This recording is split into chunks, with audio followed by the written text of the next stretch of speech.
You're welcome to the program Health and Wellness on Oweleketv. I am Antonia Nwokolo, and I'm super excited to have you join today's episode. Today, we are tackling a pressing issue that impacts global health, that is antibiotics resistance. Have you ever wondered why some infections are becoming harder to treat? Well, that's where antibiotics resistance comes into play.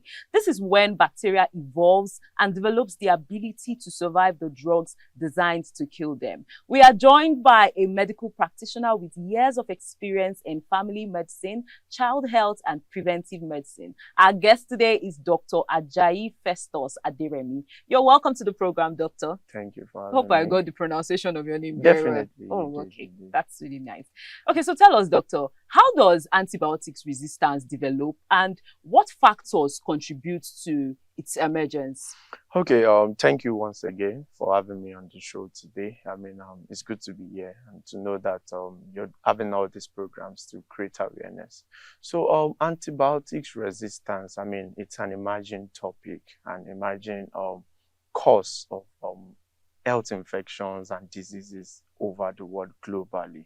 Now, when we say antibiotics, those are agents or drugs that kills, or we use to kill organisms like bacterial organisms, viruses, fungals, and parasites. So it's not just bacteria we have, but if we talk about antimicrobial, that is all this I've mentioned. But now we are majoring on antibiotics because bacteria have been seen to, being common in causing more infection and disease. Now, the structure of bacteria is in a way it has what we call a cell wall. It has DNA. Those are the component of it that is responsible for genetic materials and mutation. Do you understand? So for causes of bacterial resistance, antibiotics resistance, there's a lot of evolution, there's a lot of theories, researchers have worked on it. But then I won't come here to, bore us and tell us all about that. But we can simplify it to that's what we call the evolution theory, whereby these bacteria, they evolve, they change in their structure over time. And the change of this structure is because of the fact that they are used to these drugs that we take. Okay. So in that way, they know exactly what these drugs can do, where the drugs will affect them. So they get those signals and they switch it. Okay. I mean, this is a simplified form, but it's more complex. Like they are creating a defense mechanism. Like this is what is coming to attack me. So let my guards be up. And let me even have properties to fight back. And because bacterial organisms, they're just like human beings too. They want to survive. They are living cells. They want, just like we are higher living cells. So they are just minute and smaller living cells. They want to survive, just like humans too want to survive. So they don't want something to kill them. So that's the main, mechanism. Okay, so sir, what's the difference between bacterial and viral infection, and how does antibiotics use affect them? Okay, that's a great question. I mean, just like I was saying, yes, we have different microbes, organisms, bacterial, virus, we have fungi, we have parasites, we have protozoan and all that. Yeah. But the common one is, the bacteria that is popular, everyone knows. Okay. Closely related to it is the virus.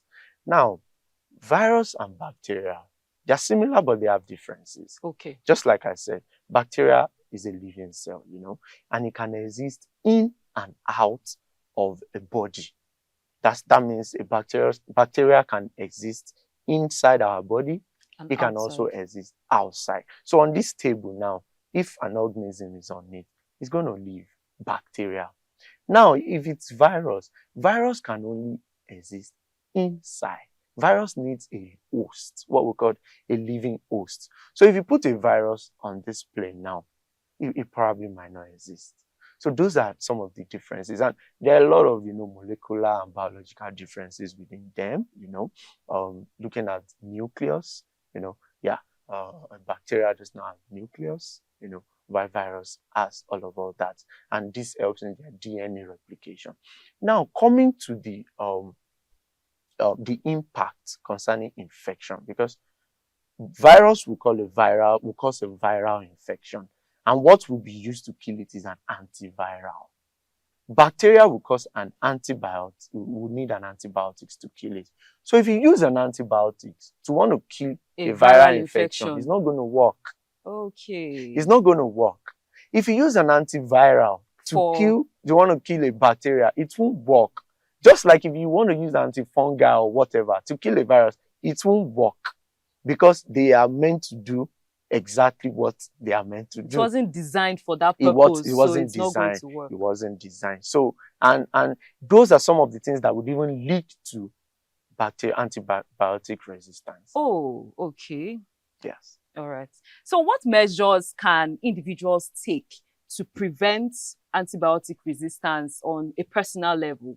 Okay, so antibiotics resistance, how it happens is, one of the reasons is what we call self-medication, which is like the highest cause of, or what is known to personally cause antibiotics. Because you see people, they say, I'm feeling sick, and the first thing they say, they have malaria, they have typhoid and malaria. That's the common two slangs I've heard, since my years of practice in Nigeria, typhoid and malaria. And more than 80% of people that tell you that don't even have the typhoid and malaria. But because sometimes what they even have are just viral infections. And we've seen that viral infections are commoner. And because they are commoner, and because of the way they are, they self-resolve. When I mean self-resolve, they go by themselves. Okay. Without doing anything. They self-resolve and they go by themselves. Do you understand? So when people now self-medicate themselves, using a drug when they are not meant to use it, using an antibiotics when they are not meant to use it, then the bacteria that is in the body, and because there's a way God created us, our body is full of bacteria. Normal form. Okay, and so in normal measure. Okay. So as we are standing now, we have what we call the normal flora. Okay. Normal flora in the sense that those bacteria, they have advantages in our body. They help to fight some germs also in their normal state, because we have different systems in the body. Yes. For example, in the GI, gastrointestinal system. That's the stomach, the intestine. There are some organisms that are there, that are meant to be there to kill some foreign organisms. That we eat in our food. Good. Okay. That we eat in our food. That is meant to kill some foreign organisms. They are there in a particular number, maybe 10. Okay. Do you understand? Now, when you are using antibiotics, when you are not meant to, that antibiotics will start attacking those 10 organisms that are meant to be there. It reduces it to 1 or 2. Now, when you have infection, when those organisms are not meant to work, they are not there. So other organisms from other systems, then they come there, then they cause trouble. That makes them foreign. Now, because you've used an antibiotics that you're not meant to use at that time, the organisms, they've seen it. They've now changed their structure. They will now fight against it. That's when antibiotic resistance stays. Wow, that's really eye-opening. Okay, so are there treatments or strategies for infections that don't involve antibiotics? Like you mentioned, and I also wanted to mention some viral infections that a lot of people might hear, oh, you have this infection or the other, but you may not know if it's a viral infection or a bacterial infection. So are there treatments or strategies that do not involve antibiotics? And what are the type of viral infections that people could easily have without noticing very quickly? Okay. Thank you for that question. I mean, it's a very enlightening question. Where I work, we're doing a form of surveillance. Okay. It's called the acute febrile illness surveillance.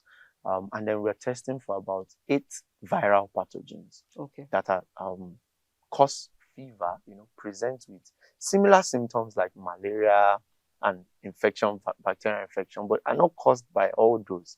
And the issue is that in Nigeria or in this part of the world, Africa, there's no much emphasis on research. That those are one of the limitations we have. So we've not been able to, get those particular viral organisms and test for them. But trust me, there are a lot of them. We have example like yellow fever. We have dengue fever. I don't know if you've heard of it. No, We have the popular one, Lassa fever. Okay. Ebola fever, that are caused by transmission from rodents and all of that there was the outbreak, in 2014. Yes, there was the outbreak there, but before then those diseases they've been existing, but just like it's like an epidemic. So it just comes like a surge. It comes, there's a surge, but they are always there. They are viral infections, you understand. There's also rabies virus, that's gotten from dogs. Yes, different diverse viruses, that can present and mimic similar symptoms, fever, you're not feeling well, and all of that.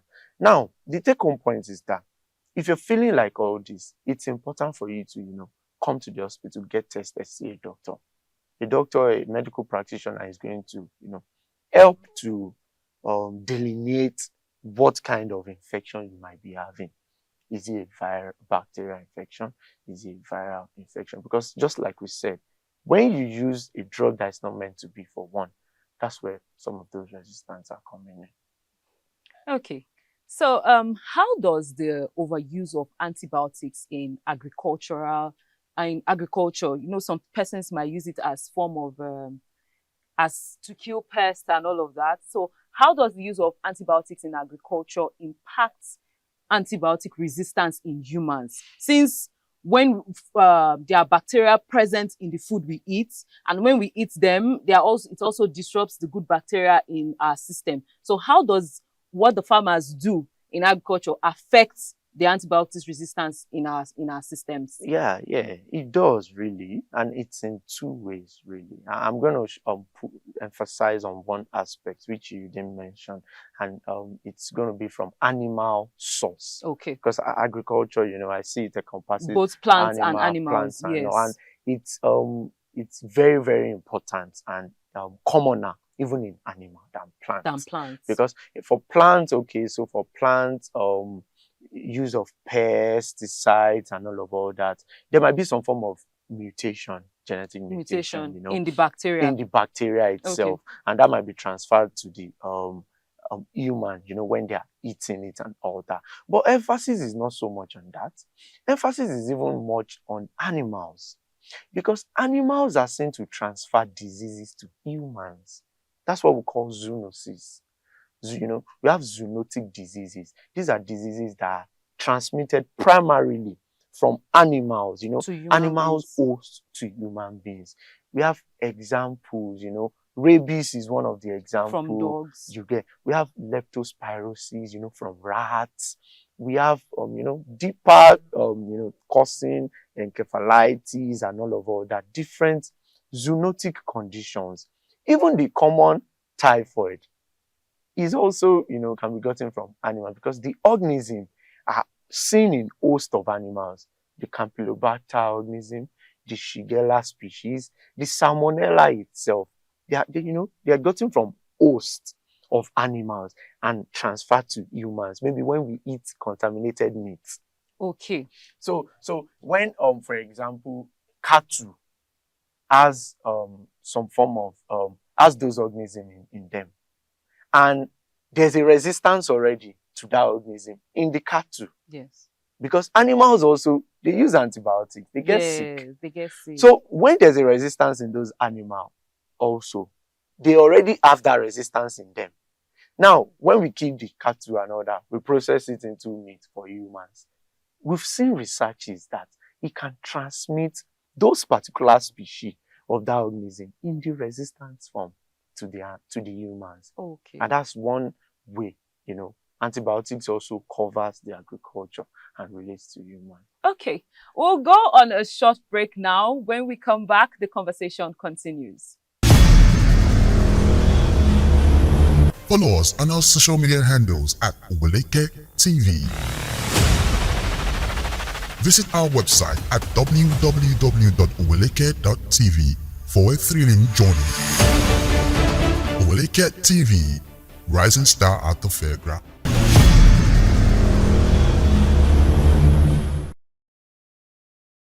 Welcome back. If you just joined us, this is the program Health and Wellness on Oweleketv. And of course, we still have Dr. Ajayi Festus Aderemi in the studio. And we are talking about antibiotics resistance. So, doctor, very quickly, what role does healthcare professionals play in addressing and preventing antibiotic resistance? Yeah, I mean, number one role, just like this, awareness, creating awareness to people, because a lot of people are not informed well, I won't say the word to use is ignorant, because people in the society, they know about, this rising health issue.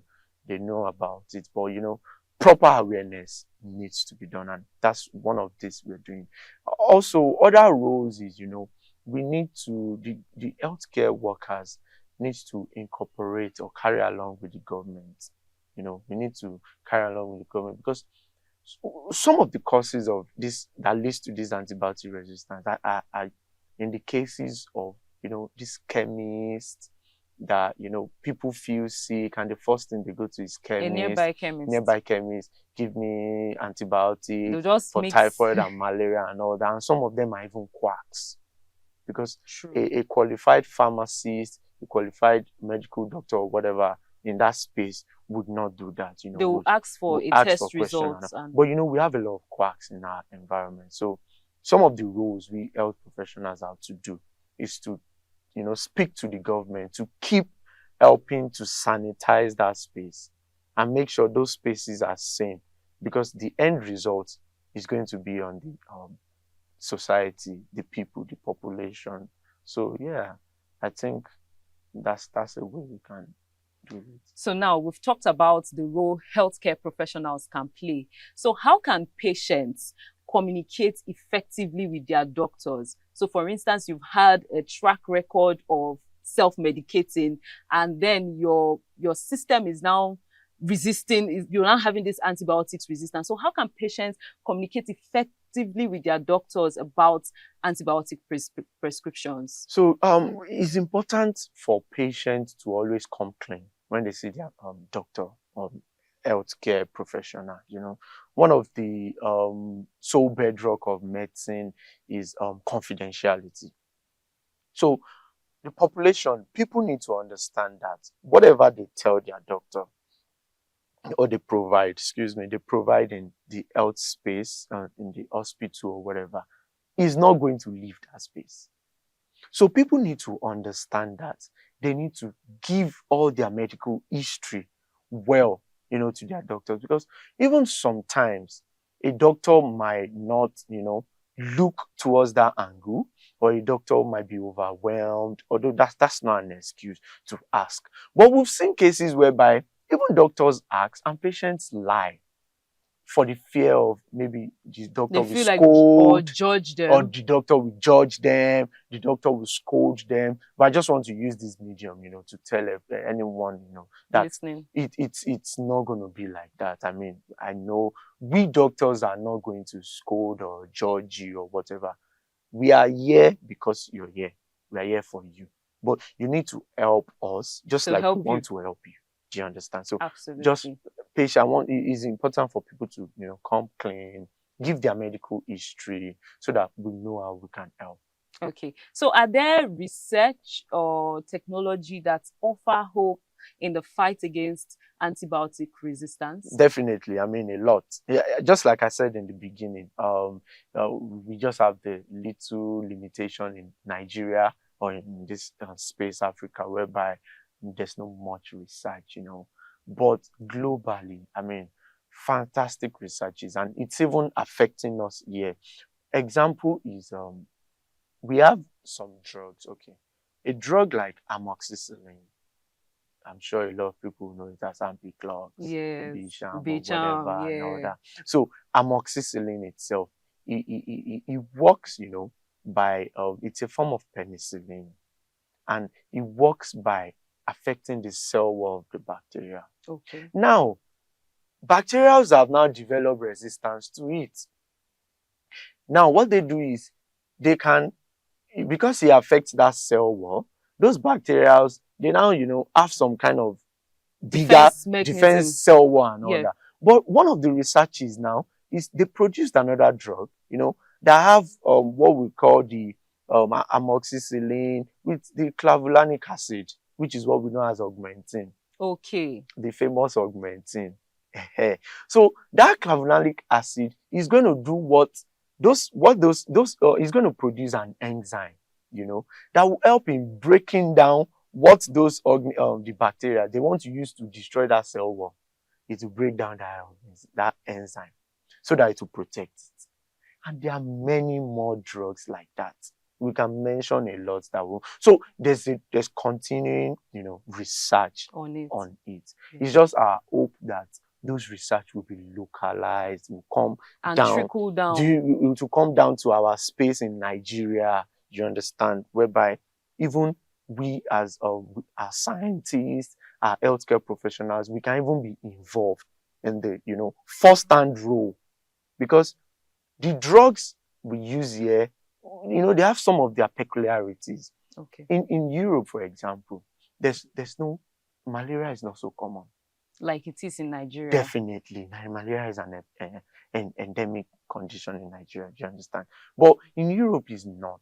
So you don't expect Europeans to have much research on malaria as compared to us if we add that base here. Okay. Although they are still doing that, you understand? So it's going to be a good thing if we add more researches in our local space. Well, it's something that will still be worked on, and definitely.